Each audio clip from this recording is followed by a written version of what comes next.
Well, on Sunday, the Yogi Berra Museum and Learning Center held a screening of Game 1 of the 1955 World Series between the Yankees and Dodgers, just as it aired on TV 70 years ago, but with the footage restored. The game is best remembered for the controversial play at the plate when Jackie Robinson stole home. Yogi Berra certainly thought he was out, but I guess we'll never really know. Today in studio, I have the man who restored the footage for this screening, owner of Rare Sports Films Incorporated, Doak Ewing. Doak, thanks for taking the time to come in today and talk a little baseball.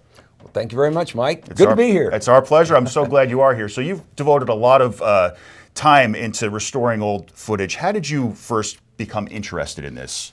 I would say I started collecting films first, baseball films, and I showed those to my friends. When you have a hobby, why, you like to share your hobby, so baseball fans, I'd come over to my place, or I'd go over to their place, I'd bring my projector over, we'd sit and show films and have beer and popcorn and stuff. And after a while, after maybe a year or so of doing this, one of them suggested, well, video was brand new then. This was 1982, something like that, and VHS was coming out, and they said, why don't you put some of this stuff on videotape? You'd make a million. And I said, nah. I said, I don't like the quality of videotape. I said, I love my film. But about a year later, I started thinking more about it, and I thought, well, I got to find out what it would really look like if I put film on the videotape. How can I make it look good? How can I make it look better? And so I talked to some people who were experts, and basically they just said, well, take your film, put it on 1-inch, and then take your 1-inch and make your VHS tapes from your 1-inch masters, and they'll look a lot better. And I tried it, and it worked. And then I liked it then. So then I thought, well, okay, I'm going to try to sell some. So I put some ads. Everything was print media then. So I started putting ads in sports magazines and things like that, and people started buying them, and that's how it started. Now, was it your dad who introduced you to film? Yes, because he was a photographer, still photographer, and took 35mm slides in the 40s and 50s of our farm and so on, and our family. And then in 1961, he decided to start taking home movies. And I was 13 at the time, and I was just getting into baseball at age 13. I knew nothing about baseball before 13 because I grew up on a farm and we worked. We didn't even have television at that time. In 1961, we still didn't have television. So, but the film was interesting, and he taught me how to splice, how to repair film, how to make titles, different little nuances, even how to put on a program, to an audience, and after you get your film done. So that was how I learned that. Would you say your passion is more geared towards sports or films, or would you say it's equal? Well, it started out with sports. Sports came first, baseball came first, and then I started collecting baseball films. And I'm kind of a collector anyway, and films became one of my collectibles. And so I advertised for films and bought films, mostly baseball, and that's how I got started collecting films. So that's the order it came in, Well, talk about the turnout of Sunday's event. How did the audience take to it, and what were some of the questions that they asked afterwards? Well, it was a wonderful event. We filled the theater, and it was before the theater. I asked a couple questions. How many Sabre members are here? How many were here for the Larson event 18 years ago? There were 2 people that were here for that, still there for that. And then how many college students are here? There were absolutely no college students there, and I was a little surprised there weren't a couple, but everybody was there, and the people that were there had lived through this era, and they wanted to see this again. You don't see stuff like this. This is rare material. There are only just a few games that exist from that era, and now they had a chance to see the games in their entirety with the original commercials and everything. So they turned out, and they really enjoyed it. Everybody did. Now, even though Yogi is no longer with us, he's gone 10 years now, can you still feel his presence at events like this at the museum? Certainly at the museum, that's for sure. He was, of course, at the Larson showing. The event itself, where this particular game has the famous steal of home with Yogi and Jackie Robinson, and those 2 players are going to be forever linked for that play, and so that sort of tells you right there the Yogi influence. I mean, yeah, you think about Yogi through the whole film, really. You watch him as he catches. You watch Jackie, too. You watch them all, but great players were in those games, and everybody really enjoyed it. Well, Yogi is one of the most decorated players in Major League history. Yeah. He's been part of a lot of historic moments in baseball. But what is it about Game 1 of the 1955 World Series that fascinates you so much?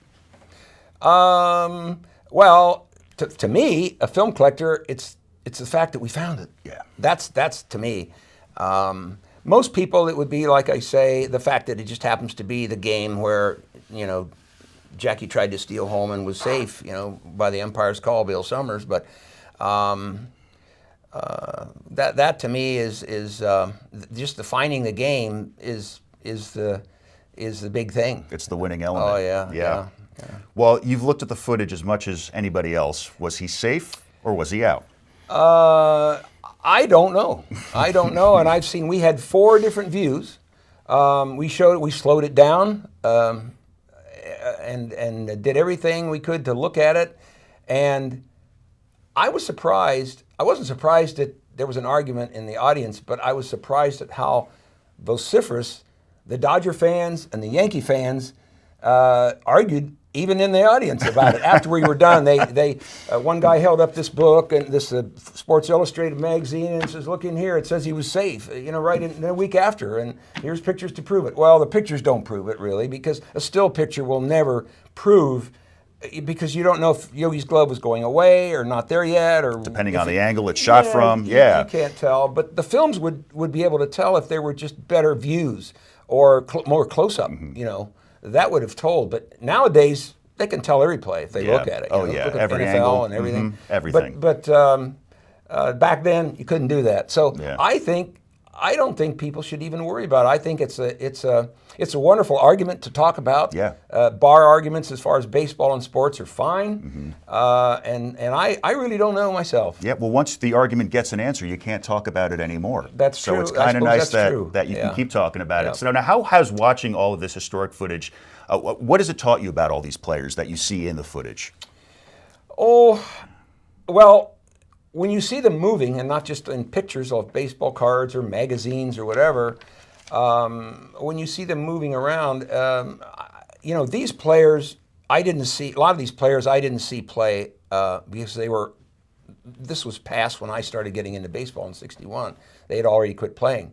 But on the films that I have that I can look at and see, I can identify players on silent film in the 30s even, because I go back that far with film. The first baseball film made by Major League Baseball was 1934. The first sound film on baseball was 34. They did a silent film just before that too. But that's where the era of baseball films, professional Major League Baseball films, begins around 1933-34. So now your website is way more than just a baseball archive. You cover a bunch of sports. Can you talk about your website a little bit and what you can find on there? Yes, it's mostly baseball. We do a lot of NFL. We do a lot of Indy 500 especially. And then we do 3 other sports. Old-time NASCAR is sort of another sport. We do pro golf some and a little bit of NBA. But the 3 main ones are Indy 500, NFL, and baseball. Now, it's very difficult to find all these old games in their entireties. How were you able to do that, and how long did it take? Well, when I first started collecting film, I bought a bunch of films from a lady in California. And in the lot of films were not just baseball, but other films too. But one of the films was my first kinescope that I ever saw and I ever got. And it was a 1969 Cub game from July 12th, and it was the entire broadcast. Pre-game, post-game, every pitch. And I'd never seen anything like that before, especially not watching a lot of TV when I was a kid at all. And I thought, here's a whole game. Gosh, the quality's not very good, but I didn't know what a kinescope was at the time. Quality's not very good, but it's just great. You can hear Pat Piper on the PA system at Wrigley Field and all of this stuff, organ music and everything that they don't have on highlight films. So I really liked the film, and I never found another one for a while, but then I began to find a couple, and then, of course, we found the Larson game and then some other things, not just one source, but I've gotten films from several sources. I bought broadcasts off of eBay. There you go, And also people have called me. I got a call from a lady in Milwaukee years ago. her husband worked at a car dealer's place, and the owner of the car dealer had a stack of Milwaukee Braves World Series films in the corner, and he gave him to this guy as a gift for being top seller or something, because this guy liked baseball. Yeah. So he took him home and let him sit at home for several years, and he didn't know what to do with them. He didn't have a projector, he just had them there, and he thought, well, these are neat films. So they found it on my website. We have a little place there that says, "We buy film." And so they saw that, and the lady called me. So I went up to Milwaukee, and I saw them, and I made a deal and brought them home. Fantastic. Well, Doak, do you have a favorite sport, or do you have an equal appreciation for all sports?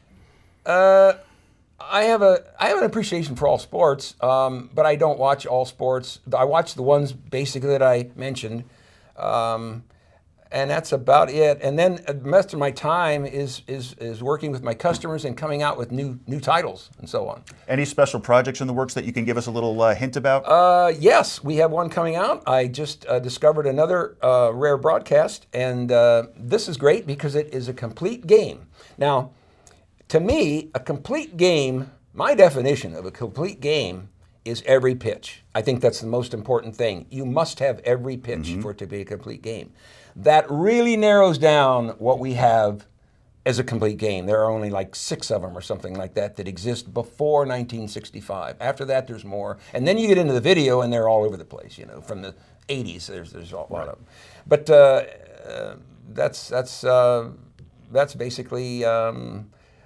Well, wait a minute. The one I'm coming out with here is the one I just discovered is a game from 1968, which predates my '69 Cup game, which I always thought up until this summer was the oldest regular season game that exists. And so now we have a 1968 game coming out. It's a National League game, and I think that's all I'll say. I'll wait until I come out with it very soon. I would say first of the year, somewhere in there, maybe even before the end of the year. That's an awesome teaser. Doak So Ewing. I just found one, another one. And just you go with it. Doak Ewing, owner of Rare Sports Films. What a pleasure, and thanks so much for coming in today. Great. Thanks for having me. Do appreciate it. A lot of fun. We'll be right back.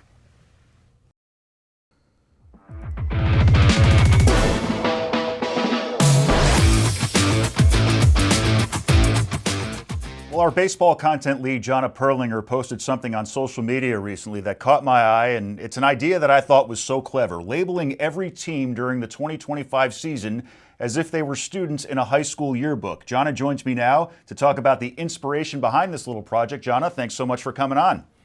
Thanks for having me, Mike. It's always a joy. I can't wait to talk about this. So first things first, how did you get the idea for something this great? I like to try to reach my followers in sort of out of the box ways, and I'm just a really nostalgic person. So I love doing things like a yearbook prophecy. And I think it just kind of captures the soul of baseball a little bit, not just the numbers, which is what we're so used to being fed. We live in an era where everything in baseball gets broken down to stats, metrics, and probabilities. So I think, but that's not why we fell in love with baseball. Baseball is built on vibes, momentum, and mentality. And I think just those little unquantifiable things makes baseball feel special. So trying to reach them in that sort of way, I wanted to create something that kind of captures that side of the sport, the personalities, the emotional roller coaster that it is being a fan, and the storylines that kind of live between the box scores. So the MLB yearbook was my way of doing that, treating each team like a character, like you said, in a chaotic high school class. So in this project, you obviously had something to say about all 30 teams. Do you have any favorites, any that you look at and pat yourself on the back and say, wow, this was pretty clever, Jonna?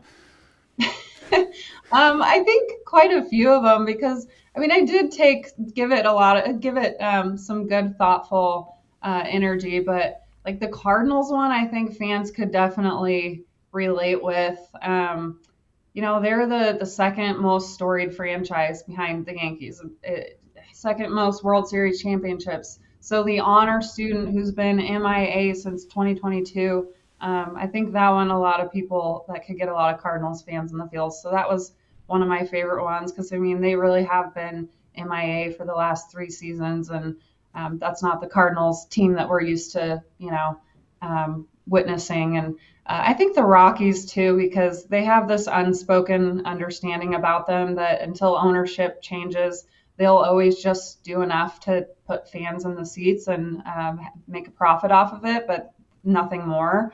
So, who it was the prophecy for them. It was kind of like, who are they? And so I think that one rings pretty true too. Now, are there any teams you had a tough time coming up with something? I mean, obviously the Yankees. Anytime it comes down to roasting your own team objectively, that's not easy for me to do. But I think I captured them pretty well. I don't know. I don't think I really struggled. Maybe with some of the National League teams that I just don't pay as much attention to, like the Nationals. They're another team I think I could have been like, who? But that's just the world that I live in because obviously we don't have a lot of history with the Nationals. Now, are you going to keep going with this kind of content? Are there any other social media posts we should be on the lookout for? You don't have to get too much into detail, but are you thinking of anything? So in the beginning of the season, I started doing dating profiles for each team, which was sort of roasting them as well. Like, what do you need to know about me? Things like that. And so maybe I'll get back to doing that. That didn't capture a ton of attention, but I also wasn't putting those out on Twitter. So I think now that we're like not in the weeds of the regular season, I'll probably start trying to get back to some of that kind of content to keep fans engaged in the off season when there just isn't as much going on. Jonna Perlinger, our baseball content lead, thanks so much, and I hope you keep coming up with great content like the yearbook post. You're welcome. Well, coming up, Lisa Marie Falbo is at the Champions for Children's Gala, an annual event held by the Tom Coughlin Jay Fund to help kids battling cancer. More on that when we come back.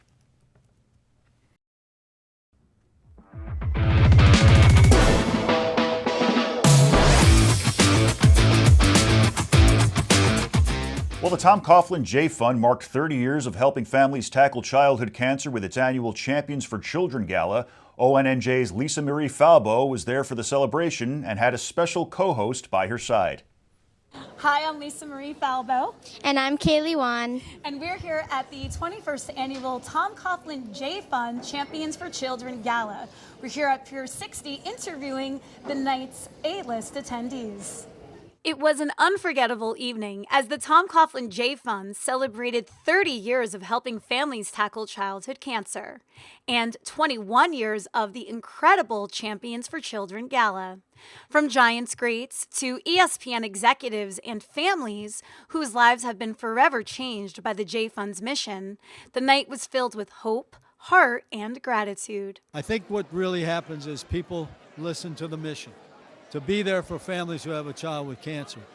Until you experience it, everybody knows someone or is affected in some way, every family, by cancer.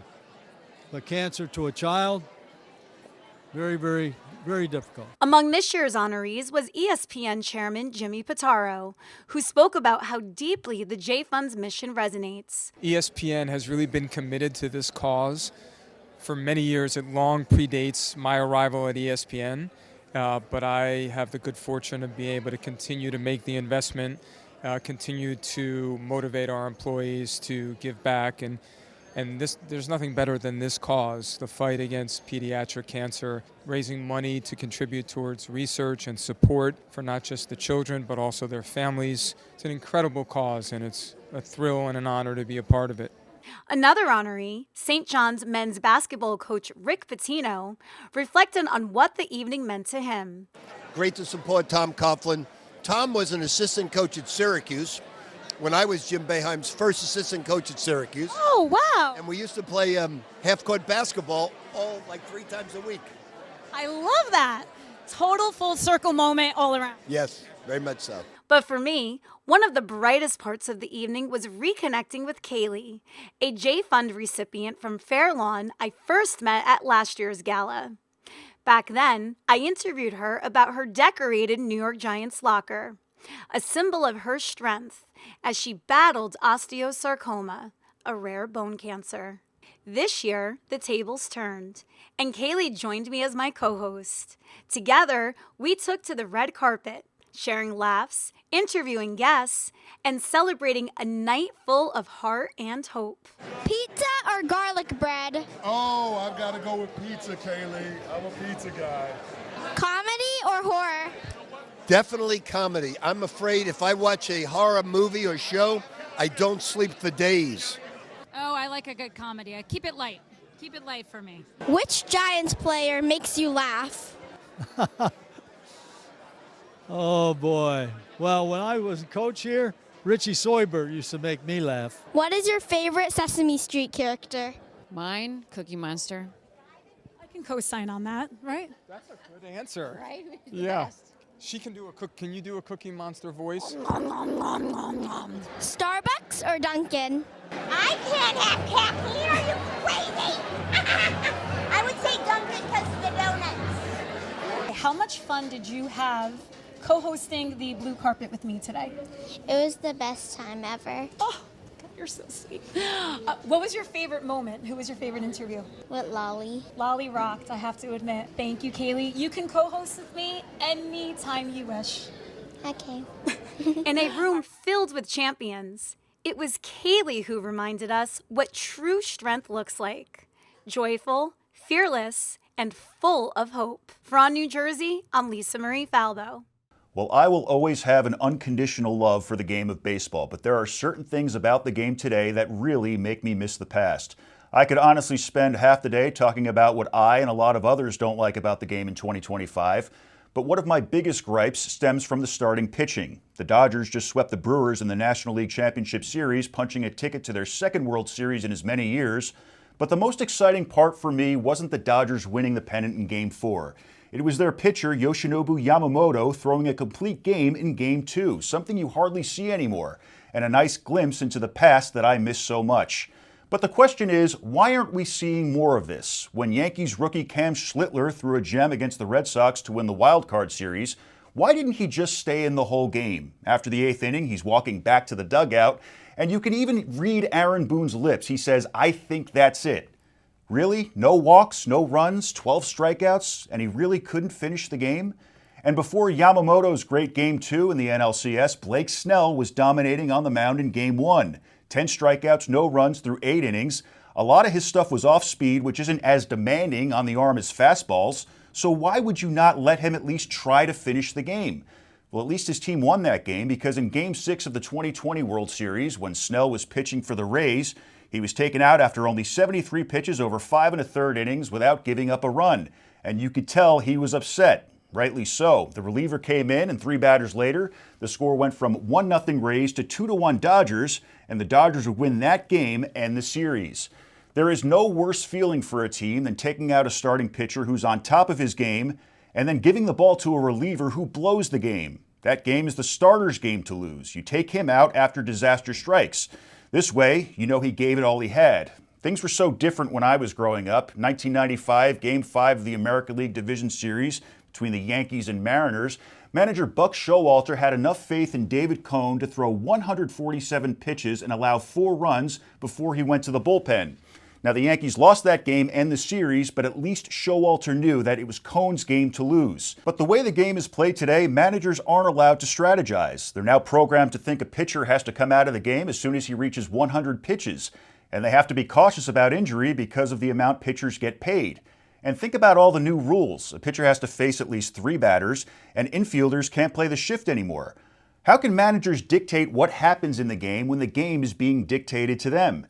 When and why did we let sabermetrics nerds take over the game? Why are we focused on launch angle and exit velocity when guys like Aaron Judge and Shohei Ohtani hit home runs? The ball either goes over the fence or it doesn't. The score isn't measured through physics and geometry, it's measured in runs. And where has the common sense gone? Are you really telling me that a pitcher is perfectly safe throwing for 8 innings but 9 is too dangerous? What difference would that make? If you include all the drills and warm-ups, pitchers throw hundreds of pitches over the course of a day. So what's one more inning? The stats are objective, yes, but how the game is played should be completely subjective.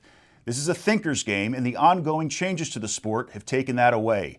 I don't know if all these changes are good or bad for the game, but I do know that as much as I say I love baseball's past, I really hope I can look forward to its future. That'll do it for this week's show. For all New Jersey sports and news, head over to ONNJ.com.